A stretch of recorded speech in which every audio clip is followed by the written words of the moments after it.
बात करेंगे। तो चलिए इसको हम हल कर लेते हैं। टी स्क्वायर माइनस 15, इसको हल करेंगे कैसे? पहले जो टी स्क्वायर माइनस 15 है इसको हम ए स्क्वायर माइनस बी स्क्वायर के फॉर्म में बनाएंगे। ए स्क्वायर माइनस बी स्क्वायर के फॉर्म में बनाएंगे। और चूंकि हम जानते हैं कि ए स्क्वायर माइनस बी स्क्वायर का फार्मूला क्या होता है, एक ब्रैकेट में ए प्लस बी एंड दूसरे ब्रैकेट में ए माइनस बी। तो यहाँ पे देखिए जो हमारे पास बहुपद दिया गया है टी स्क्वायर माइनस 15 है, यानी ए स्क्वायर वाला फॉर्म हमारा दिख रहा है, बी स्क्वायर वाला फॉर्म हमारा नहीं दिख रहा है, तो इसी को बी स्क्वायर के फॉर्म में लाएंगे। और ये बनेगा कैसे? टी स्क्वायर को हम ऐसे करेंगे और जो हमारा 15 है इसको हम अंडर रूट के अंदर 15 लगाकर क्या कर देंगे, स्क्वायर। तो हमारा बन गया ए स्क्वायर माइनस बी स्क्वायर के फॉर्म में। अब इस फार्मूले का हम अप्लाई इसमें कर देंगे। तो फार्मूला क्या होता है, एक ब्रैकेट में ए प्लस बी और दूसरे ब्रैकेट में ए माइनस बी। तो कर दीजिए T plus under root 15 and दूसरे ब्रैकेट में टी माइनस अंडर रूट 15। अब शून्य निकालने के लिए एक बार हम इस गुणनखंड के बराबर 0 लगाएंगे और एक बार हम इस गुणनखंड के बराबर 0 लगाएंगे, यानी T plus under root 15 is equal to 0 and T minus under root 15 is equal to 0। तो टी की वैल्यू क्या मिली, अंडर रूट 15, वो भी माइनस का, और इधर T equal to under root 15। और ये है आपके द्विघात बहुपद के शून्यक। क्या है द्विघात बहुपद के शून्यक? क्या क्या है? टी इज इक्वल टू, एक आपका माइनस कड़ी में 15 है और एक आपका कड़ी में 15 है। तो इस द्विघात बहुपद के शून्यक मिल गए। आगे का क्या है क्वेश्चन, शून्याङ्कों तथा गुणांकों के बीच के संबंध की सत्यता की जांच। तो कर लीजिए। पहले जो हमने शून्यक निकाला, एक बार दोनों शून्याङ्कों को जोड़ेंगे, जोड़कर योगफल निकालेंगे, और एक बार दोनों शून्याङ्कों का गुणा करके उनका गुणनफल निकालेंगे, फिर हम उसके बाद सत्यता की जांच करेंगे। तो लिख लीजिए शून्याङ्कों का योगफल। शून्याङ्कों का योगफल, शून्यक दो ठो है, एक माइनस कड़ी 15 और एक कड़ी में 15।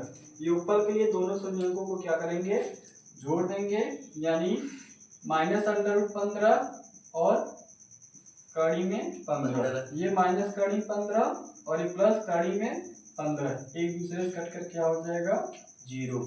अगर शून्याङ्कों का योगफल जैसे निकाला वैसे ही हम शून्याङ्कों का गुणनफल निकालेंगे। शून्याङ्कों का गुणनफल निकालने के लिए दोनों शून्याङ्कों को आपस में गुणा कर लेंगे।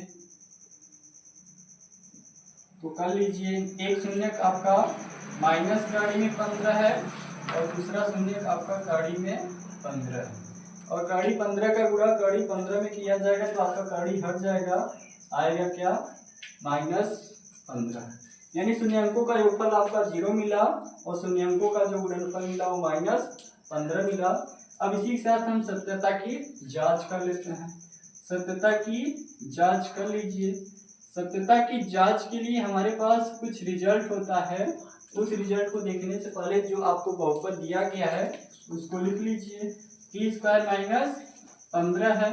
अब इसकी तुलना हम किससे करेंगे, द्विघात बहुपद का जो व्यापक रूप होता है उससे, यानी A T square plus B T plus C से करेंगे। गुणांकों की इस प्रकार हम तुलना करेंगे तो ए बराबर हमको 1 मिलेगा, बी बराबर, मतलब टी का गुणांक कुछ नहीं है तो हम बी बराबर 0 ले सकते हैं, और सी बराबर क्या मिलेगा, माइनस 15। अब जो संबंध होता है शून्याङ्कों तथा गुणांकों के बीच के लिए जो फार्मूला होता है उसका अप्लाई कर दीजिए। तो क्या होता है, शून्याङ्कों का योगफल, शून्याङ्कों का योगफल। इसके लिए फार्मूला क्या होता है, minus B by A. B की वैल्यू क्या है आपका 0, तो माइनस 0 बटा ए की वैल्यू 1, और जो कि 0 बटा 1 की वैल्यू क्या आएगी, 0 आएगी। और शून्याङ्कों का गुणनफल निकाल लीजिए। शून्याङ्कों का गुणनफल के लिए फार्मूला क्या होता है हमारे पास, सी बाई ए, और सी की वैल्यू क्या है हमारे पास, माइनस 15, और ए की वैल्यू क्या है ए। इस प्रकार हम इसको हल करेंगे, क्या मिलेगा, माइनस का 15। तो यही था क्या, दी हुई बहुपद का शून्यांक निकालना, शून्यांकों तथा गुणांकों के बीच संबंध की सत्यता की जांच। एक बार और देख लीजिए, क्वेश्चन क्या है, बहुपद के शून्यांक ज्ञात करने के लिए बोला है, साथ में शून्यांकों तथा गुणांकों के बीच संबंध की सत्यता की जांच बोला है। तो इसके लिए हम करेंगे क्या, पहले जो द्विघात बहुपद दिया है उसको हम हल करेंगे। हल करेंगे कैसे, पहले इसका गुणनखंड निकालेंगे। गुणनखंड निकलेगा कैसे, पहले जो हमारा टी स्क्वायर माइनस 15 दिया है इसको ए स्क्वायर माइनस बी स्क्वायर की फार्मूला बनाएंगे। और ये बनेगा कैसे, ए स्क्वायर तो हमारा है ही है, बी स्क्वायर नहीं है, तो बी स्क्वायर को बनाने के लिए हम 15 को कड़ी 15 का स्क्वायर कर देंगे तो बन जाएगा। और ए स्क्वायर माइनस बी स्क्वायर का फार्मूला क्या होता है, ए प्लस बी और ए माइनस बी। इस प्रकार हमने क्या किया, रख लिया। अब शून्यांक निकालने के लिए एक बार हम इसके बराबर 0 लगाएंगे, एक बार हम इस गुणनखंड के बराबर 0 निकालेंगे। तो टी की वैल्यू हमको माइनस कड़ी 15 मिलेगा और टी की वैल्यू 15 मिलेगा। और यही जो है आपका द्विघात बहुपद की क्या है, शून्यांक। और जब शून्यांक मिल गया तो शून्यांकों का योगफल निकाल लीजिए। दोनों शून्यांकों को जोड़ा तो क्या पाया, 0 पाया। और दोनों शून्यांकों का गुणा किया तो क्या पाया, माइनस 15 पाया।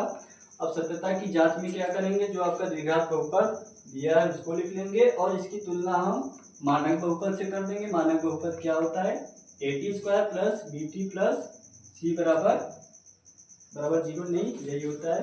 अब गुणांकों की तुलना करेंगे तो ए बराबर 1, बी बराबर 0, सी बराबर माइनस का 15। और संबंध क्या होता है, शून्यांकों तथा गुणांकों के बीच शून्यांकों का योगफल बराबर माइनस बी बाई ए। और जो कि बी की वैल्यू 0 है, ए की वैल्यू 1 है, 0 बटा 1 को हम हल करेंगे 0 आएगा। और शून्यांकों का गुणनफल क्या होता है, सी बाई ए। सी की वैल्यू देखा जाए, सी की वैल्यू देखा जाए तो 15 है माइनस और ए की वैल्यू 1। इस प्रकार हमने शून्यांकों का गुणनफल निकाला तो क्या आया, -15। तो हमें उम्मीद है कि ये क्वेश्चन आप लोगों को समझ में आया होगा। धन्यवाद।